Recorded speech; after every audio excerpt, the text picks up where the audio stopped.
Շարունակում ենք ծրագիրը եւ արդեն մեզ է միացել վերլուծաբան Արմեն Չիբուխչյանը, բարի երեկո Արմեն։ Բարի երեկո։ Մենք տեղեկացինք արդեն մեր հեռուստադիտողներին Նեթանյահուի այցի մասին Սպիտակ տուն, բայց մինչև հանդիպելը պարոն Թրամփը թեթևակի բացի դժգոհությունը հայտնեց ուրեմն Իսրայելի կառավարության ագրեսիվ լկրտումների համար, իսկ մանրամասներ չկան, բանից հանդիպումից, որը տևել է ընդամենը 3 ժամ, բայց կարծես թե ինչ-որ ճակ կա այդ հարաբերությունների մեջ, Արմեն, իմ մոտ այնպեսի տպավորություն է, որ Նեթանյահուն փորձում է քանի լավ են հարաբերությունները մաքսիմալ օգուտը քաղել այս Միացյալ Նահանգների հետ հարաբերություններից, որը ինչ-որ ձևով Թրամփին արդեն դուր չի գալիս։ Տեսեք, ինչ տեղեկություն ես ունեմ, ինչի մասին է, իհարկե մենք երևի վաղ ավելի արդեն քննարկումները կգնան, ինչ որ մի գուցե մի բան հանդիպումից բարձ կդառնա, նախ Նեթանյահուն մեկ շաբաթ շուտ է եկել, ընդ որում ամսի 18-ի այցն էլ չի հետաձգվել, այսինքն կարող է ստացվի այնպես մարտես, որ մի հատ էլ հետո 18-ին էլ գա, էլի, այսինքն մնա թե գնա գա ինձ թվում է, հա։ Տեսեք ինչու՞մ է կայանում խնդրեմը, ուրեմն հիմա երկրորդ փուլով գլխավոր խնդիրը Համասի զինաթափումն է, բայց ինչու՞մն է խնդիրը, Թրամփի ծրագիրը սրտով չի Նեթանյահուի եւ իրոք ճիշտ սրտով չի, որովհետեւ այն ինչ որ Թրամփը անում է կիսա ֆարսի է նման Գազայում, բայց քանի որ Գազայի պատանդների վերադարձումը իսրայելական եւ խաղաղության թեկուզ այսպիսի կիսա խաղաղության հաստատումը դա Թրամփի ադմինիստրացիայի ամենամեծ ձեռքբերումն է եւ արժեվում էլ ընտրություններ են եւ գումարած մենք կտեսնենք նաև եթե այսօր հնարավորություն ենք խոսելու նաև Ուկրաինայում թե ինչ պահանջներ է դրում, այսինքն Թրամփը սկսել է աշխատել ընտրությունների հետ կապված, որտեղ իր խնդիրը լուրջ է հիմա, շատ լուրջ է, իրեն կարող է խոսքը միջանկյալ ընտրություն։ Այո։ Հիմա տեսեք, ուրեմն ինչ ծրագիր են առաջարկում, որ Համասը ծանր զե տեխնիկան, այսինքն դե ծանր ասած բնա հրթիռներ, եթե ունի, այսինքն ունի բնականաբար, չգիտեմ, այնտեղ տարբեր, այսինքն բացի ավտոբանից, ինքնաձիգներից, Կալաշնիկովից, այո, բացի ինքնաձիգներից եւ այդ տեսակի զենքից մնացած մի քիչ ավելի մեծ բաները պետք է հանձնի։ Բայց ում պետք է հանձնի։ Խոսքը գնում է Համասը համաձայնել է դա հանձնել ըստ նախնական տեղեկությունների Վեստբանկի ադմինիստրացիան, այսինքն բանին Մահմուդ Աբասի, այսինքն էլի Պաղեստինին, բայց ոչ թե Իսրայելին կամ ամերիկացիներին, հա։ Այնտեղ կարող է, չգիտեմ, մեծ հաշվով հետագայում քննարկվի Քաթարի տարբերակը կամ այն երկրները, որոնք այսպես սատարում են տակից։ Չեն կարող ուղղակի ոչնչացնել։ Չէ, համաձայն չի Համասը։ Համասը համաձայն չի։ Համասը ասում է կարող վաղը պետք է։ Եվ բայց խնդիրը հետեւյալն էր, որ պետք է Համասը ընդհանրապես զինաթափվեր, հա։ Համասը դա ըստ Թրամփի խոսք էր տվել, բայց ստացվում է այնպես, որ հիմա Համասը ասում է, չէ, ես պահում եմ զենքը, իսկ ինչ ավտոմատո ինքնաձիգով մարդ չեն կարող սպանել, իսկ հիմա իրականում այս պահի դրությամբ այդ բախումները որ տեղի ունենում, բոլորը ինքնաձիգներով են տեղի ունենում Համասի զինյալները, ինչ-որ միտեղից դարանակալած դուրս են գալիս, իսրայելական զինվոր են սպանում, փախնում են, հա։ Հետեւաբար սա լուծում չի, բնականաբար։ Եվ փաստորեն ստացվում է այնպես, որ ֆարսի ավերածվել, այսինքն երկրորդը դուք հիշում եք, որ զորքերի բերելու մասին էին խոսում, որ պետք է իբր անվտանգություն ապահովեին, հա։ Հիմա խոսքը գնում է 8000 ինդոնեզիացի զինվորականների մասին։ Ինդոնեզիացի կարևոր է։ Ընդ որում, խնդիրը հետեւյալն է, որ ինդոնեզիացիները հրաժարվել են կանգնել առաջի գծի վրա։ Իրանք հասկանալի պատճառներով երկու կողմից էլ կրակում են։ Չէ, իրանք ինչ են ասում, մենք կկանգնենք իսրայելցիների հետևը։ 8000 մարդ էս բերում կերակրում, չգիտեմ, պահում, որ ինչ անես, այսինքն միևնույնն է առաջի գծում էլի կանգնելու են իսրայելցիները։ Իսրայելն էլ այդ պարագայում ասում է, ես հետ չեմ գնա, ուրեմն այն դե հիմա ըստ էության մոտավորապես այսպես 50-50 է։ Գազայի հատվածի 50% է շարունակում մնալ իսրայելցիների վերահսկողության ներքո։ Եվ սա անվտանգություն չի, ըստ էության, եթե Համասի ձեռքում մնում է զենք, նշանակում է այդտեղ խաղաղություն կայունություն լինել չի կարող։ Սրա մասին է խոսքը։ Այսինքն նույնն էլ տեսեք, մինչև այդ Թրամփը պնդում էր, որ թուրքական զորքեր կարող են գալ Գազա, Նեթանյահուն ասեց մոռացի այդ մասին, ինչ թուրքական զորք է։ Արմեն, բայց կներես, այդ հարաբերությունը ուղղակիորեն կապված է Միացյալ Նահանգների Իրան հարաբերությունների հետ, չէ՞։ Միանշանակ։ Հա։ Եվ ուրեմն հիմա եթե առաջ ասում են, որ ատոմային զենք պիտի չունենա, հիմա ասում են հրթիռ էլ պիտի չունենա Իրանը։ Եվ Իրանը բայց դա բանով ասեց, որ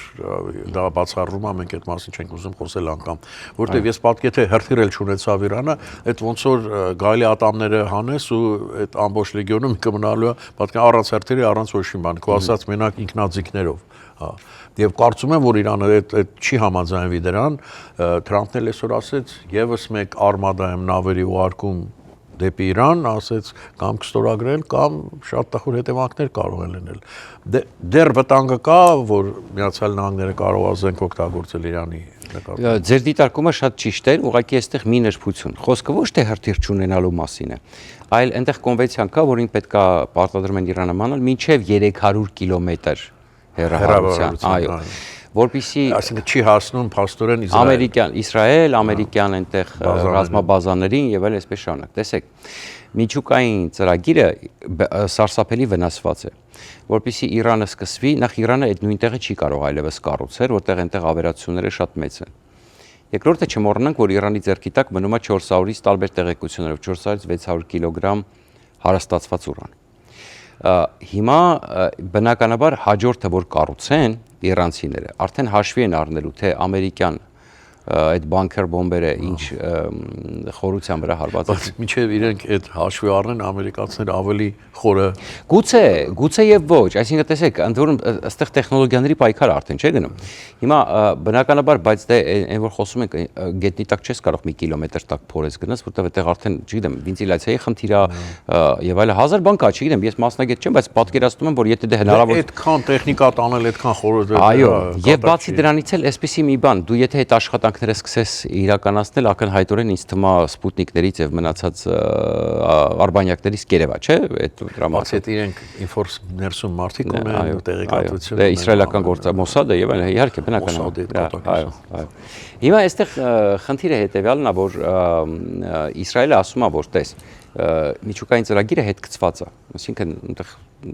տարիների հարց է, նորից սկսելը, նորից եւ այլն, բայց բալիստիկ հրթիռներով, եթե իրանք օրինակ ունենան պայմանական 30,000 բալիստիկ հրթիռ, իրանք կոչնչացնեն Իսրայելը։ Այսինքն, այնպես չի, որ միջուկային զենքի եւ բալիստիկ հրթիռի վտանգը տարբերությունը այս պարագայում շատ մեծ է։ Հակառակը, եթե մենք հաշվի ենք առնում վտանգները, այս պահին իրանական բալիստիկ հրթիռների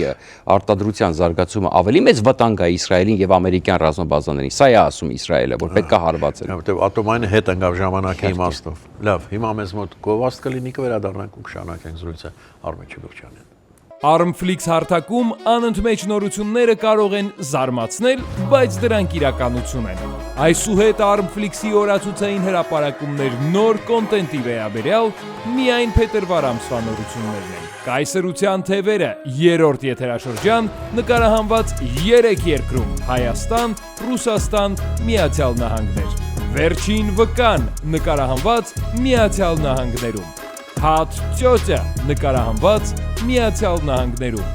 Իսկ անակնկալները շարունակական են։ Միացեք Armflix-ին եւ լրացրեք ձեր ժամանցը բացառիկ ֆիլմերով։ Միայն Armflix-ում յուրաքանչյուր տարիքի հանդիսատեսի համար։ Armflix, լավագույն հայկական մեդիա հարթակ աշխարհասփյուր հայության համար։ Մենք վերադարձանք եւ շարունակում ենք զրույցը վերլուծաբան Արմեն Չիբոկչյանի հետ։ Արմեն, նույն թեմայի շուրջ ավելացնելու մի ավելացնելու բան ունեմ, այո,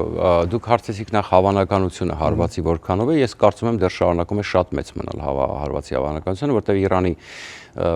Իրանը չի ցանկանում զիջել իր բանակցային դիրքերը, ակնհայտորեն լկտի է պահում Իրան, մեծ հաշվով ժամանակ է ձգում եւ Իսրայելը դա տեսնում է եւ փորձում է բացատրել Թրամփին։ Բայց Թրամփի մոտ խնդիր կա, եթե հիմա ինքը չհասավ նպատակը, պետք է այնպիսի օպերացիա իրականացնես, որ Իսկ թվում է բան ի վերջո շուր գա այդ կառավարությունը, այսինքն էլ խաղերին չլինի, թե չէ, ինչ տարբերություն ասենք, քանի հարված ավել պակաս։ Խոսում են, որ այնտեղ տարբերակ են քննարկում, անգամ որ կարելի է ծովային շրջափակում իրականացնել, Բանդեր Աբասից ապրանք չմտնի եւ այլն այսպես բանակ։ Բայց այդ տարիների ժողովրդի ոչ միայն տարիների խնդիրը, չէ, այնտեղ խնդիր, հիմա տեսեք Կուբայի վիճակը ինչ է, Կուբայում խայտարակ վիճակ է։ Կուբայում խայտարակ վիճակը մեքսիկան հումանիտար օգնություն է ուղարկում, ռուսո տուրիստոները 4000 հոգի չեն կարողանում հետ վերադառնալ Մոսկվա, եւ այսպես շարունակ։ Եվ ծովային բլոկադան աշխատեցի միջոց Վենեսուելայի պարագայում էր։ Բայց այստեղ մի հատ խնդիր կա, որ կոչվում է Հորմուզի նեղուց, որտեղ եթե Իրանն էլ փակեց Հորմուզի նեղուցը, այդտեղ կատաստրոֆա կլինի, որտեղ այդտեղ համաշխարհային առևտրի բավականին լուրջ տոկոս է գնում նավթեր, տանկերների վրա։ Դրա համար այդ տարբերակը հիմա քննարկվում է, արդյոք կկարողանան Հորմուզի նողուցը թույլ չտան, որ փակվի, որտեղ այստեղ խնդիր է։ Դրա համար ծովային շրջափակման հարցը բարդ է մի քիչ, էլի։ Հետո ծովային շրջափակումը տնտեսությունը պիտի քայքայի, որը ժողովրդի վրա է ամենաշատ արդեն իհարկե, արդեն քայքայված է տնտեսությունը։ Ես արդեն ասեցի չկրկնեմ, այնտեղ մի 2-3 անգամ ասել եմ, թե որ կետերին կարող են հարվածել, որպեսզի ընդհանրապես կոլապսի գնա Իրանը, որտեղ այնտեղ թույլ կետեր ունեն իրանք։ Հիմա այդ սաղ տարբերակները քննարկվում է, բայց պետք է հասկանանք, որ Տրամպը ընտրություն ունի եւ իր ինքը չի ուզում հիմա գնա շատ ռիսկային քայլերի, որը կարող է արդյունք չբերել, որտեղ մենք ինչպես տեսնում ենք, բոլոր քայլերը Տրամփի ըստ էության ավելի շատ քաղաքական եւ PR նպատակներ ունեն, քան ռեալ խաղաղություն են բերում, քան ռեալ կայունացնում են իրավիճակը։ Այսինքն մենք Չինաստանի հետ պայքարի համատեքստում պետք է հասկանանք, որ Տրամփը կիսաբլեֆով, ուրեմն կիսաուժով, կիսատնտեսական պատժ, այսինքն մի քիչով փորձում է կամաց թույլ չտա ուրեմն ճշի Չինաստանին, տարբեր ձևերով։ Եթե պետքա, այսպես ասում եմ, բանի վայել։ Նույն թրիփի հետ կապված տեսնում ենք բազմաթիվ հարցեր կան, որոնք པարզ չի, այսինքն տնտեսական հիմնավորումները եւ այլն, այսպես մենք գնում է խոստումներ, հետո երբ որ հարցնում ես ինչ նկատի ունեի, սկսում է տարբեր ֆռիկներ եւ այլն։ Հասկանում եք, ինչ է կատարում։ Այդտեղ լուրջ խնդիրներ կան։ Դրա համար պետք է հասկանալ ինչ է, այստեղ իրավիճակը կարող է փոխվի mid-term-ից հետո, իդեպ ասեմ, հասկանանք ինչ է կատարվում այսպես։ Եվ Իսրայելը Թրամփին ասում է, որ այսինքն հրապարակում դուրս եկավ իսրայելական հեղինակավոր պարբերականների, որը ինսայդ է տալի, որ Իսրայելը Թրամփին ասել է, եթե դու չհարվածես, ես ստիպված եմ լինելու հարվածել։ Ես չեմ կարող թույլ տալ, որ Իրանի բալիստիկ հրթիռները զարգանան, կամ դու կամ ես։ Նայ, կամ ուզում ես միասին անենք, այսինքն կամ եթե դու անես, ես քեզ ըստ էության կսատարեմ, բայց եթե դու չես անում, ես կանեմ։ Այսինքն սա էլ լրացուցիչ, որպեսզի հասկանանք ինչա տեղ ունենում։ Շնորհակալություն։ Ես եմ շնորհակալ։ Այսօր համար այսքանը, սիրելիներ, կհանդիպենք վաղը միշտ տեսած։ ARTN լուրերի հովանավորն է FIBI ընկերությունը։